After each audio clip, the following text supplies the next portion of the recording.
یا ایھا النبی حسبک اللہ ومن اتبعک من المؤمنین، یہ سورہ انفال کی آیہ مبارکہ ہے جس کے اندر اللہ رب العالمین نے فرمایا، اے میرے محبوب اللہ آپ کے لیے کافی ہے، اور مسلمانوں میں سے مومنوں میں سے وہ کہ جنہوں نے آپ کی پیروی کی ان کی غلامی آپ کے لیے کافی ہے۔ مفسرین نے لکھا کہ یہ حضرت فاروق اعظم رضی اللہ تعالی عنہ کے ایمان لانے پر آیہ کریمہ نازل ہوئی۔ نبی علیہ الصلوۃ والسلام نے اللہ رب العالمین سے دعا مانگی، یا اللہ ایک عمر دے دے، اسلام کا کام ہو جائے گا۔ اللہم اعز الاسلام بعمر ابن الخطاب۔ قیامت تک کوئی بھونکتا رہے، کسی کے بھونکنے سے کیا ہوگا؟ قیامت تک کوئی پیشاب میں منہ مارتا رہے، اسے ہمیں کیا غرض ہے؟ کہ جب رسول اللہ نے اللہ سے دعا مانگی، یا اللہ عمر کے ذریعے اسلام کو عزت دے دے۔ ما فشاند نور وساگ آؤ آؤ کنت، ہر کسے بر خلقت خود می دند۔ پوری دنیا اور زمین آسمان اور کائنات کا ہر ذرہ حضرت عمر کو جانتا ہے، ان کی غلامی کو بھی جانتا ہے، رسول اللہ کے ساتھ وفاداری کو بھی جانتا ہے، اور رسول اللہ کے دین کا جو انہوں نے کام کیا ساری دنیا جانتی ہے، پہاڑ بھی جانتے ہیں، اور جو حیوان ہے وہ بھی جانتے ہیں۔ جب فاروق اعظم رضی اللہ تعالیٰ عنہ کو لولو نے دو دھاری خنجر جو ہے زہر سے بجھا ہوا زہر آلود حضرت عمر پر دوران نماز، آپ نے اللہ اکبر فرمایا یا نہیں؟ صحابہ اس بارے میں واضح طور پر یہ بات ارشاد نہ فرما سکے کہ حضرت عمر نے اللہ اکبر فرمائی یا ابھی ہاتھ ہی اٹھائے تھے تو اس نے آپ پر حملہ کر دیا دوران نماز، تو آپ کا جسم مبارک جو ہے وہ کٹ گیا اور آپ مصلی رسول کے ساتھ ہی گر پڑے۔ تو بعد میں صحابہ پھر ایک حکیم کے پاس گئے آپ کے علاج کے لیے، دور دراز اسے لینے کے لیے گئے کہ بھئی آپ آئیں حضرت عمر کا علاج کریں۔ جب وہ حکیم صاحب صحابہ کے ساتھ آ رہے تھے تو راستے میں کہنے لگے میں واپس جا رہا ہوں، حضرت عمر کا تو وصال ہو گیا ہے۔ وہ کہنے لگے آپ کو کیسے پتا؟ آپ نے فرمایا یہ جو بکری ہے نا دیکھ رہے ہیں، یہ جو فصل کھا رہی ہے یہ اس مالک کی نہیں ہے، یہ کسی اور کی بکری ہے جو غیر کا فصل کھا رہی ہے۔ اور جب تک حضرت عمر زندہ تھے تو بکریاں بھی غیر کا فصل نہیں کھایا کرتی۔ یہ اس بات کی دلیل ہے کہ حضرت عمر دنیا سے تشریف لے گئے۔ تو جو لوگ بے نماز ہیں، اور بے نماز بھی اس طرح ہیں کہ وہ جماعت کو کوئی اہمیت نہیں دیتے، کوئی شرعی مجبوری ہو تو وہ تو ہے، میں سب کے ساتھ یہ میں خطاب کر رہا ہوں، پوری امت کے ساتھ، کہ فاروق اعظم رضی اللہ تعالیٰ عنہ شدید زخمی ہو کر گر پڑے، اور لولو کو پکڑتے ہوئے مجوسی کو، اور بھی صحابہ شہید ہو گئے۔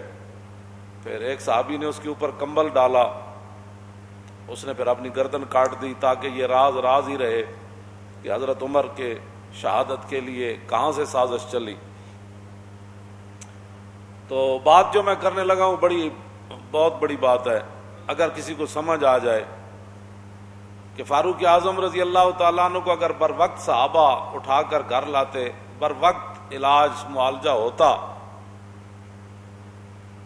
تو یہ تو اللہ کی تقدیر ہے، اس کی میں بات نہیں کر رہا، لیکن جو بظاہر اسباب ہیں، بر وقت حضرت عمر کا علاج ہو جاتا تو ممکن ہے حضرت عمر بچ جاتے یا کچھ دن اور امت کو فائدہ ہو جاتا، لیکن حضرت عمر وہاں آپ کا پیٹ مبارک کٹا ہوا ہے، خون بہہ رہا ہے، اور جماعت بالکل تیار ہے، تو نہ مسجد میں افراتفری مچی، نہ کسی نے جماعت کو چھوڑا، اور دو صحابہ کی لاشیں بھی پڑی ہیں وہاں، شہید ہو گئے۔ لیکن حضرت عمر نے عبد الرحمن بن عوف صحابی رسول کو فرمایا کہ آپ کھڑے ہو جائیں، مجھے یہیں زخمی رہنے دیں، آپ نماز با جماعت پڑھائیں۔ بس اگر کسی کو سمجھ آ جائے تو بہت بڑی بات ہے۔ اتنا بڑا نقصان ہو رہا تھا، لیکن حضرت عمر نے فرمایا نہیں، جو رسول اللہ راہ دے کر گئے نا، نماز پڑھائیں آپ۔ حضرت عمر ساتھ خون بہہ رہا ہے اور صحابہ کی لاشیں بھی پڑی ہوئی ہیں، لیکن جماعت نہیں چھوڑی گئی۔ اور آج مسلمان ہر چیز چھوڑ کر جو ہے وہ چاہتے ہیں کہ مسلمانوں کو عزت ملے، ایسے نہیں ہوگا، ایسے نہیں ہوگا۔ انہی راستوں پر چلیں گے تو عزت بنے گی۔ باطل نظریات اور باطل فلسفوں پر اسلام کی عمارت کبھی بھی تعمیر نہیں ہوگی، چاہے وہ سارا پاکستانی یونیورسٹیاں بن جائے اور ساری تسبیح لے کر بیٹھ جائیں، ایسے کبھی بھی نہیں ہوگا۔ راستے وہی ہیں جن پر صحابہ چلے، مستند راستے وہی مانے گئے جن سے ہو کر تیرے دیوانے، بس۔ اور لوٹ آئے جتنے فرزانے گئے اور تاب منزل صرف دیوانے گئے۔ مستند راستے وہی مانے گئے۔ کوئی لاکھوں قیامت تک بڑبڑ کرتا رہے اور لاکھوں نئے نئے نظریات نکالتا رہے، نظریات وہی ہیں، راستے وہی ہیں جن پر صحابہ چلے اور چل کر پوری دنیا کو بتایا کہ کی محمد سے وفاتوں نے تو ہم تیرے ہیں، یہ جہاں چیز ہے کیا لوح و قلم تیرے ہیں۔ اب تو مسجدوں میں جمعہ پڑھنے کے لیے بھی لوگوں کو پریشانی ہوتی ہے کہ مسجد وزیر خان میں لبیک والے جمعہ پڑھنے نہ جائیں۔ گلائے جفائے وفا نما حرم کو جو اہل حرم سے ہے، کسی بت کدے میں بیان کروں تو صنم بھی کہہ دے ہری ہری۔ اور میں کیا جڑے پہلے تمبو تھے لگتے سن وہ بھی نہیں، آرڈر ہویا بھی یہ تمبو بھی نہیں لانے، کیونکہ مسلمانوں نے یہاں آج اپنا شوکت اسلام کا اظہار کرنا ہے۔ ہاں جی، اقبال کہتا شکوہ عید کا منکر نہیں ہوں میں، مگر قبول ہے فقط مرد حر کی تکبیریں۔ اقبال کہتا میں عید اجتماع دا میں منکر نہیں، لیکن اللہ اکبر بھی جنیاں دی قبول ہوندی۔